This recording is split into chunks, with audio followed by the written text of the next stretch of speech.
Hello दोस्तों, मैं हूं आपका होस्ट संतोष विनोद कुमार कुशवाहा और आज के इस वीडियो में टाइटन टीवी सीरीज के सीजन 4 के एपिसोड नंबर 3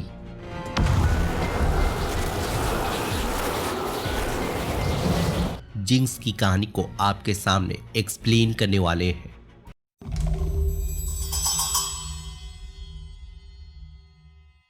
तो इस एपिसोड की कहानी की शुरुआत रेचल को होश में लाने से शुरू होती, क्योंकि हम पिछले एपिसोड में देख चुके हैं कि मदर मैम के हमले की वजह से या उसका सामना करने की वजह से मदर मैम ने उसकी शक्तियों को अपने स्टाफ के जरिए चुरा लिया था।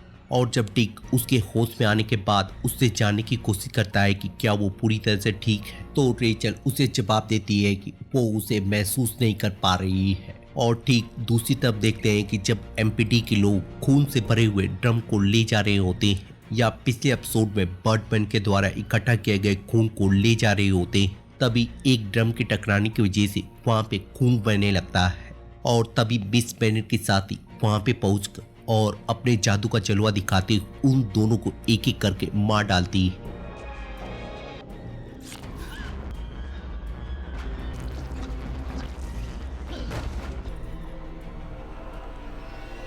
और जब मदर मैम के पास आकर उसे बताती है कि उसने सारे खून को इकट्ठा कर लिया है, तो बेनेट उसे जवाब देते हुए बताती है कि उसके पास अब इससे भी कीमती चीज हाथ लग चुकी है। और उसे समझाते हुए बताती है कि रेचल के पास अब उसकी ताकत नहीं है और ना ही उसको कोई अंदाजा था कि वो इस पावर को कैसे यूज कर सकती थी और ना ही उसका इस ताकत पे कोई हक बनता है। और फिर मदर मैम उसकी बात को ना मानते हुए रेचल की पावर को एक क्रिस्टल में या एक पावर सोर्स में ट्रांसफर कर देती है। और जब पूरी ताकत उसमें ट्रांसफर हो जाती है तो वो उसे बताती है कि वो बिल्कुल सही थी। और मदर मैम उसे जवाब देती है कि आज रात के बाद वो लोग उस ताकत को पा सकते हैं जो उनकी हमेशा हुआ करती थी और इसके बाद उन्हें कुछ भी हासिल करने की जरूरत नहीं पड़ेगी। और इधर हम देखते हैं कि रेचल अपनी कंडीशन को उन्हें समझाने की कोशिश कर रही होती है और उन्हें बताती है कि वो अपनी पावर खोने के बाद खालीपन महसूस कर रही है,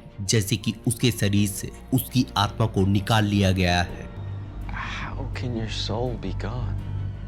और जब कॉर्नर मदर मैम से फाइट का जिक्र करते हुए या अपनी हार का जिक्र करते हुए उससे जानने की कोशिश करता है कि आखिर वो कौन थी जिसने सभी को धूल चटाई है, तो डिक उसे शांत करते हुए समझाने की कोशिश करता है कि वो लोग भले ही इस लड़ाई में हार चुके हैं, लेकिन वो लोग एक साथ हैं और जिंदा है और यही चीज मायने रखती है। और उन्हें समझाते हुए बताता है कि वो उसके बारे में पता लगाने के लिए जा रहा है। और जहां गार्ड लोगों को ऑर्डर देते हुए रेचल के ऊपर नजर रखने को बोलता है, वहीं टीम को बताता है कि वो स्टार लैब जाकर अपनी ट्रेनिंग को स्टार्ट करेगा। और जब डिक कोरी से बातचीत करते हुए उसके साथ जाने लगता है तो कॉर्नर उसके पास आकर उसे बताता है कि उसने भले ही इस बार उसे हरा दिया, लेकिन वो अगली बार और तेजी से उसके ऊपर हमला करेगा। तो डिक उसे समझाता है कि उसे अपने ऊपर लेने की कोई जरूरत नहीं है और वो सभी लोग एक टीम है और वो लोग टीम की तरह ही उसका मुकाबला करेंगे। और इधर हम देखते हैं कि सेबेस्टियन अपनी माँ को अपनी आखिरी विदाई दे रहा होता है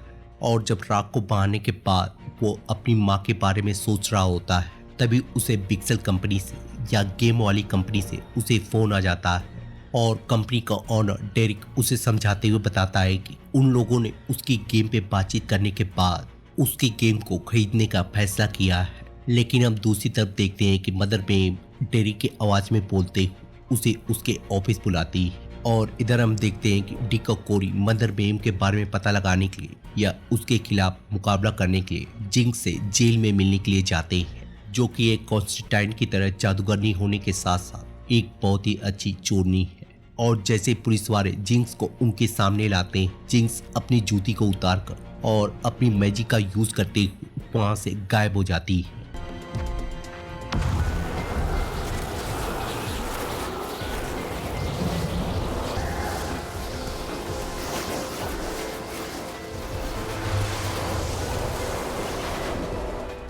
और जब उसके गायब होने के बाद कोरी उसे जानने की कोशिश करती है कि वो लोग अब उसे कैसे पकड़ेंगे, तो डिक उसे समझाता है कि एक हाई वैल्यू आर्टिफैक्ट को चुराने की कोशिश में उसे जेल की हवा खानी पड़ी थी और आज उसी आर्टिफैक्ट को या उस चीज को जिनेवा के लिए ट्रांसफर किया जा रहा है। और इधर हम देखते हैं कि जिंक्स उस जगह पे पहुंच कर और अपने मैजिक का यूज करते हुए उसके अंदर बड़े आराम से घुस जाती है। और जैसे ही वो उस चीज को लेने वाली होती है, डिक वहां पे पहुंचकर उससे छीन लेता है। और जब उससे बातचीत करते हुए इस चीज के बदले में उसकी हेल्प मांगता है तो वो उसकी बात को सुनकर उसकी मदद करने से इनकार कर देती है। और जब वो उस चीज को कोरी को देकर उससे डील करने की कोशिश करता है तो कोरी उसे खोलकर देख लेती है। Is that a heart? और उसके देखने के साथ ही कोरी उसके जादू की वजह से पूरी तरह से एक मूर्ति में तब्दील हो जाती है या एक पत्थर की मूर्ति बन जाती है। और जब डिक अपने मैजिक का यूज करते हुए उसे ठीक करने को बोलता है तो जिंक्स उसे बताती है कि वो उसे इंसान में तब्दील नहीं कर सकती है क्योंकि वो उसके स्पेल से मूर्ति नहीं बनी है। लेकिन ये बॉक्स जिसको बिलोंग करता है वो उसके स्पेल से नॉर्मल हो सकती है। तो डिक को ना चाहते हुए भी और उसकी बात को मानते हुए उसके साथ वहाँ से जाना पड़ता है। और इधर हम देखते हैं कि गार और रेचल जब टाइटन की रिस्पॉन्सिबिलिटी के बारे में बातचीत कर रहे होते हैं तो गार लोगों को पिछली बार की तरह ही उसे पुकारने की आवाज़ सुनाई देने लगती है। और जब वो रेचल को छोड़कर आरबी से बाहर जाता है तो कुछ देर तक उस आवाज़ का पीछा करने के बाद वो आवाज़ें गायब हो जाती हैं। और फिर रेचल वहाँ पे आकर उसे समझाने की कोशिश करती है कि उसने कभी भी टाइटन बनना चुना नहीं था या उसकी चॉइस नहीं थी। तो गार उसे समझाता है कि वो अपने पास को पीछे छोड़ चुका है और वो चाहे या ना चाहे वो इस टीम का हिस्सा है। और फिर उसे समझाते हुए अपनी आवाज़ों के बारे में उसे बता देता है और उसे ये भी बताता है कि वो आवाज़ें उसे एक स्किन वॉकर बुला रही थी और बार बार ये कहने की कोशिश कर रही थी कि उसे उनको ज्वाइन करना पड़ेगा। और जब रेचल उसे जानने की कोशिश करती है कि उसे किसे ज्वाइन करना पड़ेगा तो गार उसे समझाता है कि उसे इस बारे में कुछ भी अंदाजा नहीं है, लेकिन उसे लगता है कि ये आवाज़ें उसके बारे में या मदर महिम के बारे में बताने की कोशिश कर रही है। तो गार जब उसे बिना बताए हुए आगे जाने लगता है तो रेचल भी उसका साथ देने के लिए उसके साथ निकल जाती है। और जब कुछ दूर आगे जाने के बाद गार को सारी चीजें लाल दिखाई देने लगती हैं तो रेचल की पावर ना होने की वजह से उसे कुछ भी दिखाई नहीं देता है। तो गार उसकी हेल्प करते हुए जैसे ही उसका हाथ पकड़ता है रेचल को भी वो सारी चीजें दिखाई देने लगती हैं। और फिर दोनों इस राज के बारे में जानने के लिए एक दूसरे का हाथ पकड़कर आगे निकल जाते हैं। और इधर हम देखते हैं कि जब सेबेस्टियन बिक्सल कंपनी में पहुंचकर और डेरेक से बातचीत करते हुए अपने गेम की खरीदने के बारे में बातचीत करता है तो वो उसकी बात को सुनकर उसके ऊपर भड़क जाता है। और तभी हम देखते हैं कि मदर मैम का जादू डेरिक के ऊपर चढ़ जाता है और डेरिक अपने आप पे काबू खोते हुए अपने आप को मार डालता है। और सेबेस्टियन इस नज़ारे को देखने के बाद जब सबको बुलाकर हेल्प मांगता है तो सभी लोग उसे डेरिक का कातिल समझने लगते हैं। और जब पुलिस वाले आकर उसके ऊपर बंदूक तान देते हैं तो आईने में सेबेस्टियन के दो अक्स को दिखाकर हमें ये बताने की कोशिश की जाती है कि वो धीरे धीरे ब्रदर ब्लड में बदलने लगा है या फिर बहुत ही जल्द बदल जाएगा। Trying to help him. और इधर हम देखते हैं कि टीम ड्रेक स्टार लैब में पहुंचकर और कॉर्नर पे हमला करते हुए उसे मारने की कोशिश कर रहा होता है। और तभी बेनार्ड को वेयर हाउस के कांड के बारे में पता चल जाता है। और जब कॉर्नर और बेनार्ड उसके बारे में छानबीन करने लगते हैं तो उन्हें सभी विक्टिम के ब्लड में जेनेटिक म्यूटेशन मिलता है। और उस ब्लड की ओरिजिन को सर्च करते हुए उन्हें पता चलता है कि उन सभी का ब्लड एसारियन ट्राइब से जुड़ा हुआ है। और इधर जब कॉर्नर उनके सामान पे बने हुए लोगों के बारे में सर्च करता है तो उनका लोगो सेबेस्टियन के गेम के लोगो से मैच हो जाता है। और जब वो लोग उसके बारे में सारी चीज़ें सर्च करते हैं तो उन्हें पता चलता है कि सेबेस्टियन के ब्लड में भी जेनेटिक म्यूटेशन है और उसका भी ब्लड बाकी विक्टिमों की तरह ही सीरियन ट्राइब से मैच करता है। और इस बात से उन्हें ये अंदाजा हो जाता है कि सेबेस्टियन मदर मैम का अगला टारगेट है। और इधर हम देखते हैं कि कोरी की आँख ब्लिंक होने के साथ ही वो एक अलग डायमेंशन में पहुंच जाती है। और जब डायनर के अंदर जाने के बाद थोड़ी बहुत छानबीन करती है तो वहाँ पे उसकी दोस्त या उसके ग्रह की दोस्त जेडीरा मिलती है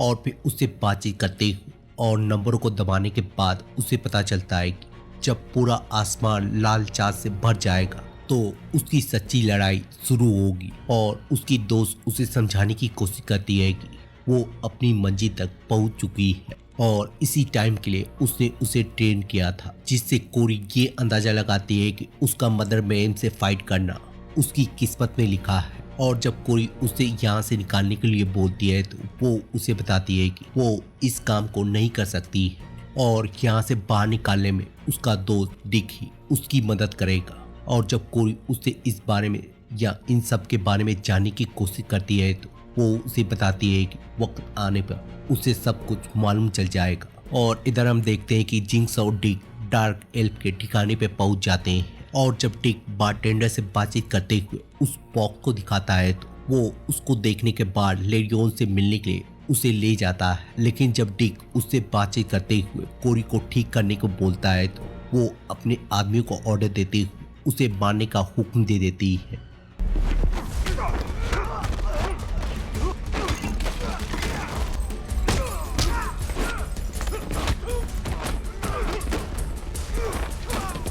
लेकिन डिक उसके आदमियों को एक एक करके वहीं पे ढेर कर डालता है। तो लेरियोन जब उसके सामने आकर उसे फाइट करती है तो डिक उससे भी लड़ते हुए उसके आदमियों की तरह ही उसे हरा डालता है।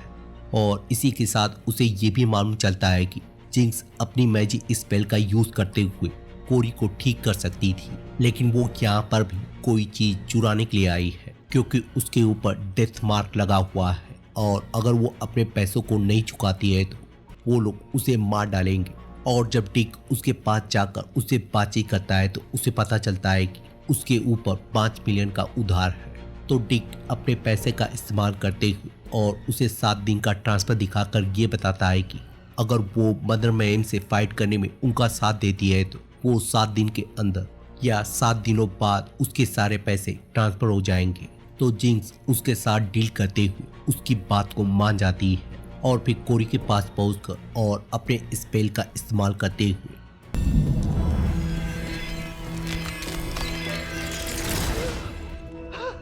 Corey. और जब कोरी को ये पता चलता है कि जिंक्स ने कांड जानबूझ के किया है तो वो उसे धमकी देते हुए बताती है कि अगर वो ये काम दोबारा करती है तो वो अगली बार ऐसा करने के लायक नहीं रहेगी। I can see why you like her. और जैसे ही कोरी वहां से जाती है डिक को कॉर्नर का फोन आ जाता है। और जब कॉर्नर सेबेस्टियन के बारे में उसे बताकर मदर मैम के खतरे के बारे में बताता है तो डिक उसे समझाते हुए बताता है कि वो लोग वहां पर एक साथ जाएंगे। और इधर हम देखते हैं कि मदर मैम अपना जादू चलाते हुए और मेट्रोपोलिस डिपार्टमेंट के अंदर घुसते हुए सेबेस्टियन के पास पहुंच जाती है और फिर उसे मैनिपुलेट करते हुए और ये भरोसा दिलाने के बाद कि वो उसकी मदद कर सकती है, उससे वो 3 वर्ड बोलने को बोलती है। Azeroth, Metreon, Synthos. और जैसे ही तीनों शब्द वहाँ पे खत्म होते हैं सुपर बॉय वहाँ पे पहुंचकर और उसे घूरने के बाद उसे वहाँ से ले जाता है। लेकिन मदर मैम यहाँ पे अपना कोई भी जादू ना इस्तेमाल करते और उसका प्यार से पीछा करते उसे बस उन लोगों को ले जाते हुए देखती है। और इधर हम देखते हैं कि कार और रेचल उस जगह पे पहुंच जाते हैं जहाँ पर कार ने सूट पहनने के बाद उस पेड़ को देखा था। और जब वो दोनों वहाँ तक पहुँचते हैं तो उन्हें पेड़ों पे बहुत से जानवरों के कंकाल लटके हुए मिलते हैं। और रेचल के पूछने पर कार उसे बताता है कि ये सारी चीज़ें ट्रॉफियाँ हैं जिसे काली ताकतों ने मारकर टांगी है या कलेक्ट की है। और वो मुझे बताने की कोशिश कर रही हैं कि जब पूरी तरह से खूनी चांद उगेगा तो दुनिया के लोग उसे फॉलो करेंगे। और इसी खुलासे के साथ ये एपिसोड यहीं पे खत्म हो जाता है। तो मिलते हैं किसी और वीडियो में किसी और टीवी सीरीज को एक्सप्लेन करते हुए। तब तक के लिए शुक्रिया।